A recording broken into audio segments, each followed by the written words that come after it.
Good morning students. स्वागत है आप सभी का आपके अपने YouTube channel future doctor classes में। प्यारे विद्यार्थियों, डियर स्टूडेंट्स, जैसा आप लोगों को पता है कि लास्ट लेक्चर जो अपना था +1 बायोलॉजी का, उस लेक्चर में हम मसल्स कॉन्ट्रैक्शन के बारे में बात कर रहे थे। और उस लेक्चर में हमने ये जाना कि जो स्लाइडिंग फिलामेंट थ्योरी है उसमें कौन कौन से फिलामेंट्स होते हैं, कौन से बैंड होते हैं, लाइट बैंड क्या होता है, डार्क बैंड क्या होता है।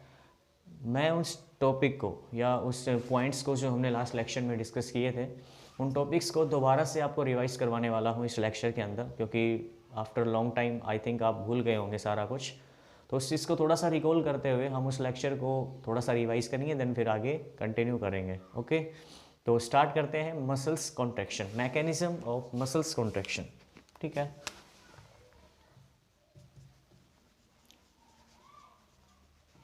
mechanism of muscles contraction। ठीक है, मैकेनिज्म ऑफ मसल्स कॉन्ट्रैक्शन में जो बेसिकली एक थ्योरी दी गई थी जे हेंसन के द्वारा, उस थ्योरी का नाम क्या आता है बच्चे? उस थ्योरी को बोलते हैं स्लाइडिंग फिलामेंट थ्योरी। क्या बोला जाता है? Sliding filament theory. तो यहाँ एक थ्योरी दी गई थी और इस थ्योरी का नाम क्या है? Sliding filament theory. ये थ्योरी किसके द्वारा दिया गया था? जे हेंसन के द्वारा। कब? 1954 के अंदर।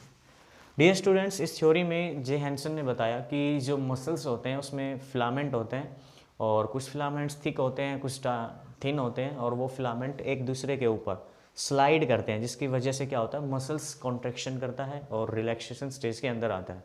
तो उस मसल्स कॉन्ट्रैक्शन में, यानी कि इस स्लाइडिंग फिलामेंट थ्योरी के अकॉर्डिंग, जो फिलामेंट थे वो बेसिकली 2 फिलामेंट्स थे। कौन कौन से थे? एक फिलामेंट का नाम था एक्टिन और एक का नाम था मायोसिन। ठीक है, तो ये 2 फिलामेंट है मसल्स के अंदर जो मसल्स को कॉन्ट्रैक्ट और रिलैक्स करवाने के काम करते हैं, फंक्शन प्ले करते हैं इनके कॉन्ट्रैक्शन और रिलैक्सेशन में। तो इन दोनों फिलामेंट्स को हमें इस लेक्चर में बिल्कुल ब्रीफ में डिटेल में पढ़ना है। तो चलो आगे पढ़ते हैं, इसको थोड़ा सा नोट डाउन कर लीजिए, उसके बाद हम आगे बढ़ते हैं। स्क्रीनशॉट ले लीजिए, जो भी जल्दी से उसके वो कर लीजिए आप।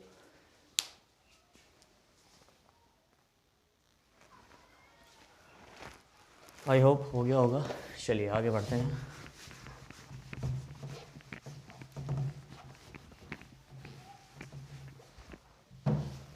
देखिए भैया, कौन सा था? Actin filament.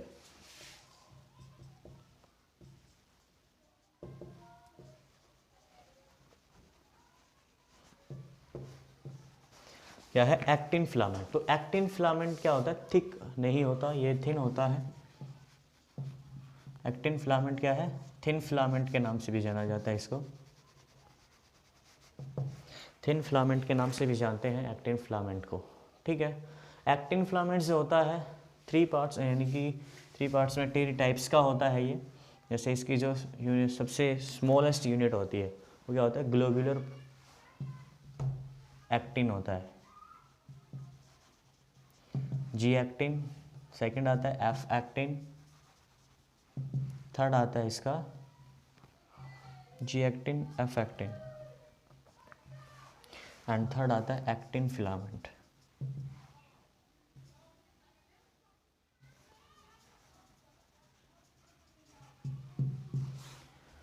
ठीक है, देखिए ये जो जी एक्टिन होता है, जी एक्टिन का फुल फॉर्म होता है ग्लोबुलर एक्टिन। कौन सा होता है? Globular actin. ये थोड़े राउंडेड से होते हैं, ग्लोब के जैसे, ठीक है, मोतियों के जैसा होता है।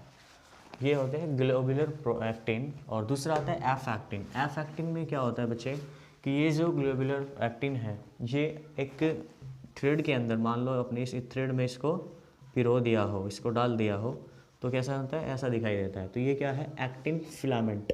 फिलामेंट एक्टिन के फॉर्म में ये कन्वर्ट हो जाता है। किससे? ग्लोबुलर एक्टिन से किस में कन्वर्ट होता है? फिलामेंट एक्टिन के अंदर।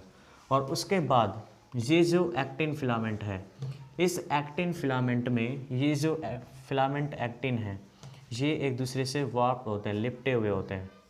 ठीक है, जैसे ऐसे लिपटे हुए होते हैं ये, एक दूसरे से वॉर्प्ड होते हैं, ये जो फिलामेंट एक्टिन है। तो ये 3 टाइप्स का एक्टिन होता है, एक्टिन फिलामेंट।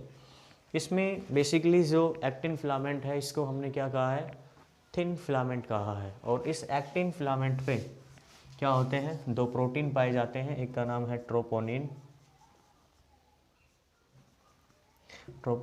और सेकंड है ट्रोपोमाइसिन।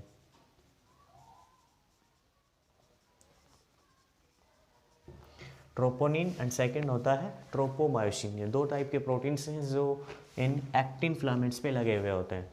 कैसे, मान लीजिए ये क्या है, एक एफ एक्टिन है, इस एफ एक्टिन पे बीच में स्पेस, एक इंटरवल स्पेस के बाद, यानी कि यहाँ ये जो ग्लोब्स लाइक स्ट्रक्चर है, ये जो ट्रोपोनिन है ये कैसे अरेंज होता है, छोटे छोटे ग्लोब्स के जैसे अरेंज होता है। बीच बीच में मान लो जैसे इस पे आपने कहीं शुगर के ग्रेन्स यानी कि दाने जो होते हैं, चीनी के दाने यहाँ चिपका दिए, यहाँ चिपका दिए, यहाँ चिपका दिए, तो वो क्या है, वो अरेंजमेंट किसका होता है, इस पर एक्टिन फिलामेंट पे ट्रोपोनिन प्रोटीन का होता है। क्लियर है।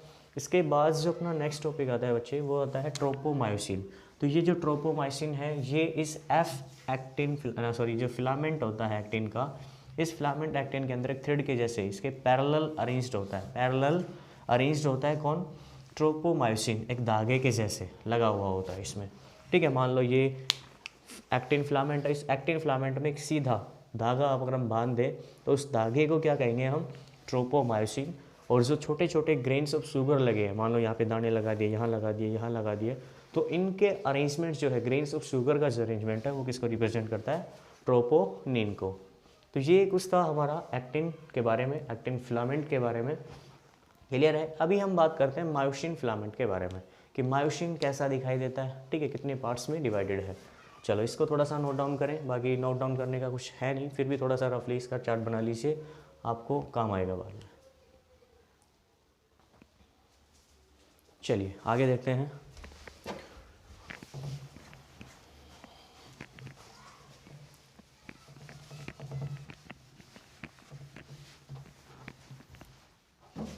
देखिए नेक्स्ट अपना आता है मायोसिन। मायोसिन जो फिलामेंट होता है डियर स्टूडेंट्स, ये मायोसिन फिलामेंट थिक होता है। क्या होता है, थिक होता है। क्लियर है। इसको थिक फिलामेंट के नाम से जाना जाता है। मायोसिन फिलामेंट को हम किस नाम से जानते हैं, थिक फिलामेंट के नाम से जाना जाता है।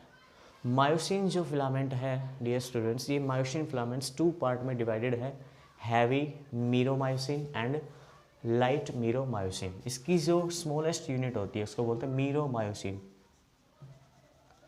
मीरोमायोसिन। ठीक है, जैसे वहाँ ग्लोबुलर एक्टिन था, ऐसे ही यहाँ पे क्या होता है, मीरोमायोसिन होता है, structural and smallest unit in myosin filament. Clear है। तो यहाँ जो मीरोमायोसिन होता है, इसी के नाम के बेस पे इसको 2 नाम दिए गए हैं, यानी कि 2 पार्ट्स में डिवाइडेड है कौन, मायोसिन फिलामेंट। और वो 2 पार्ट कौन कौन से हैं स्टूडेंट्स, एक तो है light high heavy meromyosin, heavy जिसे बोलते हैं अपन, और एक है लाइट मीरोमायोसिन। तो ये 2 पार्ट्स में डिवाइडेड है मीरोमायोसिन। तो जो इसका लाइट पोर्शन होता है, लाइट पोर्शन सिर्फ एक ही रीजन में डिवाइडेड है, एक ही रीजन आता है इसमें, और उसका नाम है टेल। क्या है, टेल रीजन होता है इसका मायोसिन फिलामेंट का। और यहाँ हैवी मायोसिन का 2 पार्ट होते हैं, एक होता है हेड रीजन और दूसरा होता है शॉर्ट आर्म। ठीक है। तो ये जो हैवी मीरोमायोसिन रीजन है मायोसिन फिलामेंट का, ये 2 पार्ट्स में डिवाइडेड है। कौन कौन सा है, head and short arm. Clear है। इसके अंदर जो हेड रीजन होता है, इस पे 2 साइट होती हैं, एक होता है एटीपी बाइंडिंग साइट, ठीक है, और एक होता है actin binding site, actin binding site. ये 2 साइट्स होती है head region of heavy meromyosin. Clear है। तो डियर स्टूडेंट्स, आपने एनसीईआरटी में डायग्राम देखा भी होगा कि मीरोमायोसिन का जो डायग्राम है ऐसा कुछ दिखता होगा आपको कि यहाँ से थोड़ा सा हैवी सा होता है, ऐसा होता है स्ट्रक्चर उसका। ठीक है। तो ये जो इसका रीजन है, ये क्या है, ये वाला जो रीजन आता है इसका, ये आता है टेल रीजन में। जो लाइट मीरोमायोसिन का पार्ट है। और ये रीजन आता है इसका हैवी मीरोमायोसिन। ठीक है, तो हैवी मीरोमायोसिन पे यहाँ पे इसमें दो साइट होती हैं, एक होता है एटीपी बाइंडिंग साइट और एक होता है एक्टिन बाइंडिंग साइट। क्लियर है?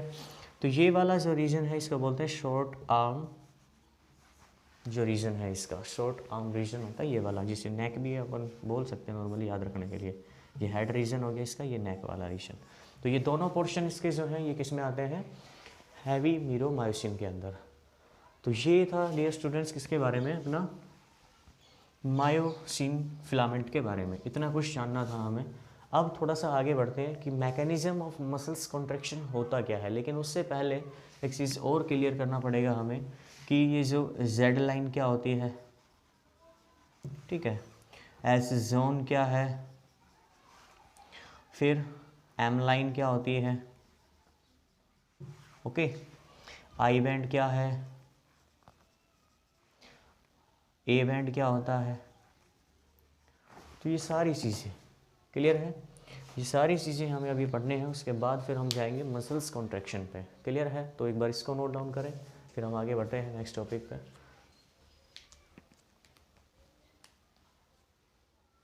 ओके, आई होप हो गया होगा। हटा दें इसको।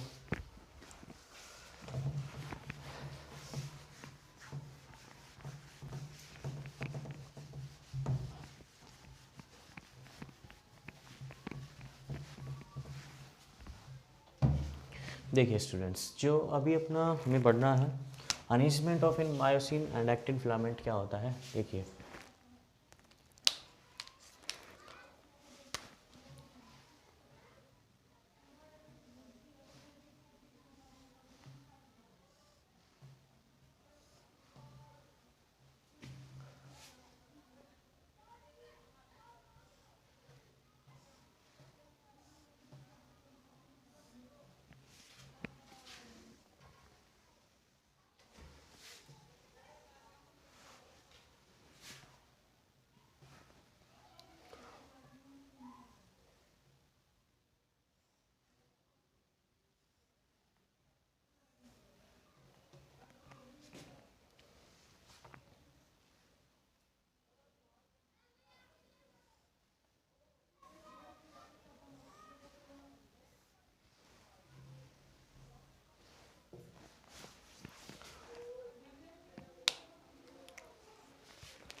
ठीक है, ये क्या है, एक्टिन फिलामेंट है, इनके बीच में हमें क्या दिखाना है, मायोसिन।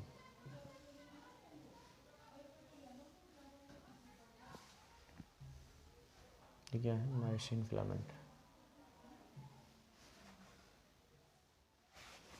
ठीक है ये स्टूडेंट्स, तो ये जो आपको रेड लाइन दिख रही है ये क्या है, जेड लाइन है, और ये भी क्या है, जेड लाइन। तो इन दो जेड लाइन के बीच का जो स्पेस होता है स्टूडेंट्स, इस स्पेस को हम क्या बोलते हैं, सर्कोमेयर कहा जाता है। क्या कहा जाता है, सर्कोमेयर। और इस सर्कोमेयर को स्ट्रक्चरल एंड फंक्शनल यूनिट कहा जाता है मसल्स कॉन्ट्रैक्शन के। क्या कहते हैं, structural and functional unit of muscles contraction. तो आई होप आपको दिख रहा होगा ये। आफ्टर दैट इसके बाद जो होता है, ए बैंड कौन सा है, आई बैंड कौन सा होता है, तो उसमें हमें देखना है कि जो जेड लाइन होती है, क्या होता है, जो जेड लाइन होता है वो हमने देख लिया है यहाँ पे। फिर आता है अपना मायोसिन, एम लाइन क्या होता है। तो एम लाइन जो इसको मायोसिन फिलामेंट को बीचों बीच कट करता है, इसको हम क्या बोलते हैं, एम लाइन बोलते हैं।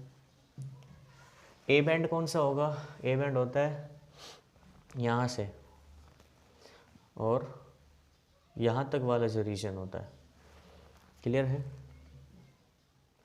इसके बीच में ये वाला ए बैंड होता है। और यहाँ से यहाँ तक का जो रीजन है, इसमें हमें थोड़ा सा आपको एक बार एनसीईआरटी का डायग्राम देखना पड़ेगा। उसके बाद हम इस चीज़ को थोड़ा सा आगे करेंगे। एक बार आप एनसीईआरटी का डायग्राम देखिएगा।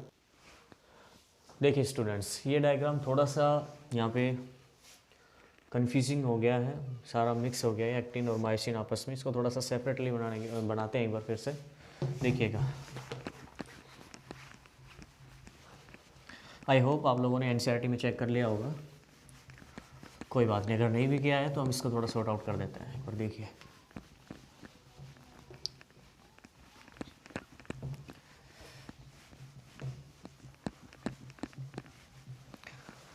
देखो बच्चा, ये जो अपना है मायोसिन फिलामेंट है,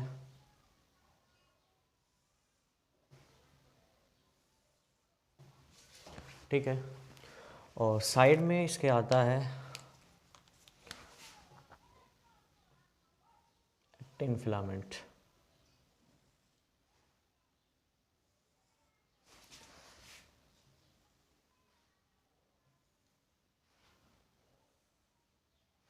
क्या है ये? Actin filament. तो इस तरीके से कुछ अरेंज होते हैं मसल्स के अंदर ये।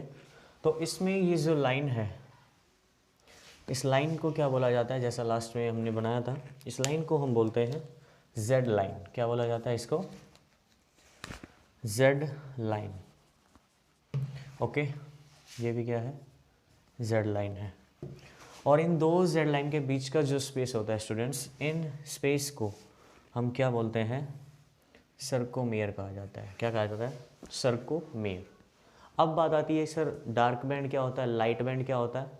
तो उसके रिगार्डिंग हम इसमें लिखेंगे कि ये जो बीच का रीजन है जहाँ पे सिर्फ मायोसिन होता है, ठीक है, एक्टिन का कोई पार्ट इसमें इंक्लूड ओवरलैप नहीं होता, इस वाले रीजन को हम बोलते हैं जेड जोन, ना सॉरी एस जोन बोलते हैं। क्या बोलते हैं? एस जोन बोला जाता है इस वाले रीजन को, जहाँ पे सिर्फ और सिर्फ मायोसिन का पार्ट है, जहाँ एक्टिन इस पर ओवरलैप नहीं कर रहा है, स्लाइड नहीं कर रहा हो, ठीक है। इसके बाद जो अपना नेक्स्ट पॉइंट आता है वो आता है डार्क बैंड क्या होता है और लाइट बैंड क्या होता है। तो डार्क बैंड डियर स्टूडेंट्स ये है यहाँ से और यहाँ तक का, यानी कि एक्टिन प्लस मायोसिन, जिसमें दोनों आपको शो अप हो रहे हैं। यहाँ से ये इसके साथ अटैच है, ठीक है, ये इधर से इसके साथ। तो ये वाला रीजन जो मायोसिन से अटैच है इसका, ठीक है, जिसमें ये वाला पोर्शन है, कहाँ से कहाँ तक? ये जो रीजन है बीच का जिसमें सिर्फ मायोसिन है, वो वाला रीजन तो क्या कहलाता है? S zone. और उसके अलावा जहाँ पे एक्टिन और मायोसिन एक दूसरे पे ओवरलैप कर रहे हैं, इस रीजन को बोला जाता है डियर स्टूडेंट्स क्या? आई बैंड, ना सॉरी डार्क बैंड बोलते हैं इसको। क्या बोलते हैं? ए बैंड, ठीक है, इस वाले रीजन को ए बैंड बोला जाता है। अब जो बचा पोर्शन ये वाला रीजन यहाँ से यहाँ तक का क्या कहलाता है? I band. आई होप आपको अच्छे से समझ में आ रहा होगा। I band, A band, S zone, Z line, sarcomere, and last point यहाँ पे आता है मायोसिन। एम लाइन क्या होती है? तो ये एम लाइन जो होती है ये मायोसिन को 2 इक्वल हाफ्स में डिवाइड करता है। बिल्कुल बीचों बीच एक लाइन होती है, इलास्टिक मेम्ब्रेन टाइप लाइन होती है, और इस लाइन को हम क्या बोलते हैं? एम लाइन बोलते हैं। तो ये था, यहाँ से हमें जो क्लियर करना था क्या, कि सर जेड लाइन क्या था? जेड लाइन क्या है? ये जो इस फिलामेंट्स को सेपरेट करता है, मसल्स को सेपरेट करता है, डिवाइड करता है सब पार्ट्स में, तो ये जेड लाइन है इसका। और जेड लाइन्स के 2 जेड लाइन्स के बीच में जो स्पेस है उसको हम क्या बोलते हैं? जो जगह है उसको सर्कोमेयर कहा जाता है। और जो ए बैंड है, इस ए बैंड में जहाँ एक्टिन और मायोसिन एक दूसरे से ओवरलैप कर रहे हैं, उस वाले रीजन को combined form of filament myosin and filament actin, इन दोनों को इकट्ठे रूप से जो रीजन होता है उसको ए बैंड कहा जाता है। इसके अलावा जो पोर्शन बचता है जिसमें मायोसिन इंक्लूड नहीं होता, उस रीजन को बोला जाता है आई बैंड। तो ये यहाँ से था, हमने जो फाइंड आउट किया है क्या, कि जेड लाइन क्या है, एस जोन क्या है, एम लाइन क्या है, A band and light band, ठीक है। तो ये चीज़ें थी। यहाँ से ए बैंड को डार्क बैंड बोला जाता है और आई बैंड को बोलते हैं लाइट बैंड, ठीक है। आइसोट्रोपिक एनाइसोट्रोपिक भी इनका एनसीईआरटी में नाम दिया हुआ है, तो उससे को घबराना मत। क्लियर है? तो यहाँ से आप इसको थोड़ा सा लिख लीजिए अगर आपके पास बुक नहीं है तो, अदरवाइज़ अब आपको बुक से भी समझ में आ जाएगा एनसीईआरटी का एज इट इज़, कोई दिक्कत नहीं है। चलो अब आगे बढ़ते हैं थोड़ा सा।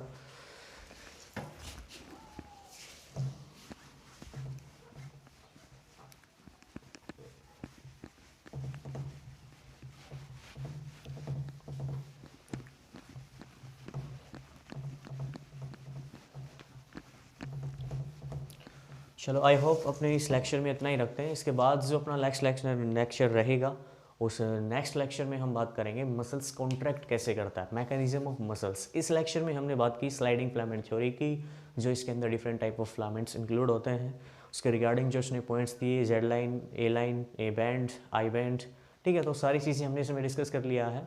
नेक्स्ट लेक्चर जो होगा उसमें हम प्रॉपर बेसिकली एक ही चीज़ की बात करेंगे और वो रहेगा अपना मैकेनिज्म ऑफ मसल्स कॉन्ट्रैक्शन। तो dear students, keep it up, जारी रखिए, पढ़ते रहिए, मुस्कुराते रहिए एंड रिवाइज ऑल्सो, इसको साथ साथ करते रहिएगा। Thank you, have a nice day, bye bye.